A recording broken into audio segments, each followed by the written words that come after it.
অ্যাম্বুলেন্সে মরা লাশ পড়ে আছে, আপনাদের মা বোন কি নাই?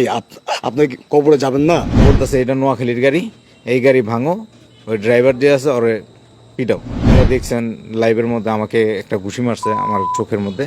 পেশেন্টের লোক ছিল, তারা আমাকে অনেক সেভ করছে। যদি কালকে সেভ না করতো এই গাড়িও আমি নোয়াখালী পর্যন্ত আসতে পারতাম না। মানে গর্ব করে বলেন আপনাদের হসপিটাল আছে, আপনাদের কলেজ আছে, আপনাদের শিক্ষা বোর্ড আছে, আপনাদের সবকিছু আছে, কিন্তু সত্যি বলতে কি আপনাদের মধ্যে মনুষ্যত্বটা নেই।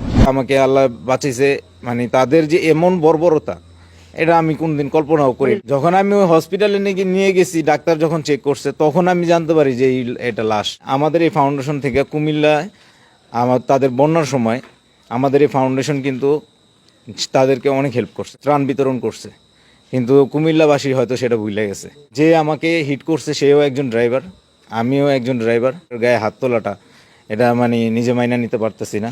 গতকাল লাশবাহী অ্যাম্বুলেন্স ছিল, সেই লাশবাহী অ্যাম্বুলেন্সের উপরে কুমিল্লা যে বর্বরতা হামলা, এটা আসলে আমরা কোনোভাবে এটা মেনে নিতে পারতেছি না। অ্যাম্বুলেন্সে মরা লাশ পড়ে আছে, আপনাদের মা বোন কি নাই?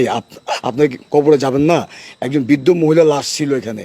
আমরা নোয়াখালী থেকে আমাদের অ্যাম্বুলেন্সের চালক উনি গেছে কুমিল্লা মেডিকেল কলেজে।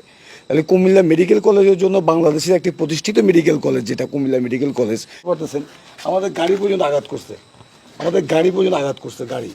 তাহলে এই গাড়ি কি দোষ করছে?